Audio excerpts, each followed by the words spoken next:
Shalom. Kejadian pasal 2 mengajarkan pada kita bagaimana kita sebagai manusia ciptaan Tuhan, bahkan diciptakan menurut gambar dan rupa Sang Pencipta, kita diberikan mandat untuk bekerja. Banyak orang merasa frustasi saat ini dengan pekerjaannya. Mereka terpaksa bekerja demi mempertahankan penghasilan.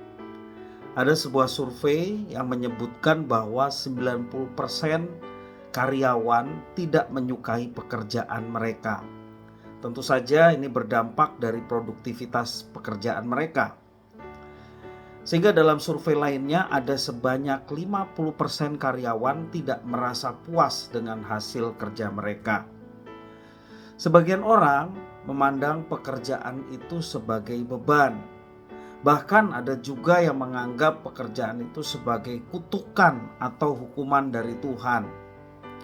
Memang setelah Adam berdosa, Tuhan berkata bahwa ia akan bersusah payah mencari rejeki dan akan berpeluh untuk mencari makan. Kita bisa membaca di dalam Kejadian pasal 3 ayat 17 dan 19. Firman Tuhan mengatakan, lalu firman-Nya kepada manusia itu, karena engkau mendengar perkataan istrimu dan memakan dari buah pohon yang telah kuperintahkan kepadamu, jangan makan daripadanya, maka terkutuklah tanah karena engkau. Dengan bersusah payah engkau akan mencari rezekimu dari tanah seumur hidupmu. Ayat yang ke-19, dengan berpeluh engkau akan mencari makananmu sampai engkau kembali lagi menjadi tanah, karena dari situlah engkau diambil, sebab engkau debu dan engkau akan kembali menjadi debu. Dari ayat ini terkesan bahwa pekerjaan merupakan kutukan dan hukuman dari Tuhan. Namun apakah demikian? Ya, setelah kejatuhan manusia, dianggapnya manusia mendapatkan kutukan, kemudian manusia bekerja, namun sebelumnya manusia tidak pernah bekerja. Ya. Nah, sebenarnya dari awal manusia telah diberi tanggung jawab untuk mengusahakan dan memelihara Taman Eden, bukan hanya menikmati hasilnya. Artinya diberi tanggung jawab untuk mengusahakan dan memelihara Taman Eden. Manusia diperintahkan untuk bekerja. Adam juga diberi wewenang untuk menamai semua hewan yang ada dalam taman itu. Ya, tentunya pekerjaan memberi nama itu bukan pekerjaan yang mudah, tetapi itu sebuah tanggung jawab yang diberikan Tuhan kepada Adam.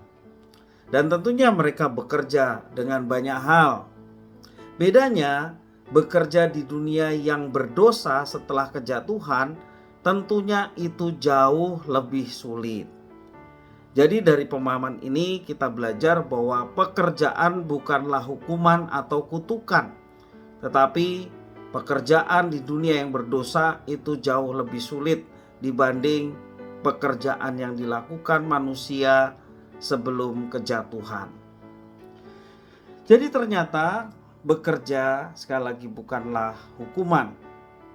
Alkitab memandang kerja sebagai berkat, pemberian Tuhan dan saluran berkat Tuhan. Dengan bekerja kita sedang mentaati Tuhan untuk mengusahakan kesejahteraan di bumi. Bahkan Tuhan sendiri digambarkan sebagai pekerja. Itu dalam kitab Kejadian yang pertama jelas bagaimana Tuhan pekerjaannya adalah menciptakan. Walaupun dia menciptakan segala sesuatu dengan firman-Nya, dengan perkataannya, tetapi itu sebuah pekerjaan. Dalam Yohanes 5 ayat 17 juga lebih jelas lagi dikatakan firman Tuhan, tetapi ia berkata kepada mereka, Bapakku bekerja sampai sekarang, maka aku pun bekerja juga.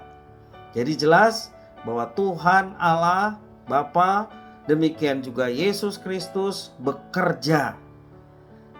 Menjadi teladan bagi kita sebagai umat yang juga diberikan mandat yang sama. Mari kita bekerja dengan apa yang dipercayakan Tuhan dengan sebaik-baiknya.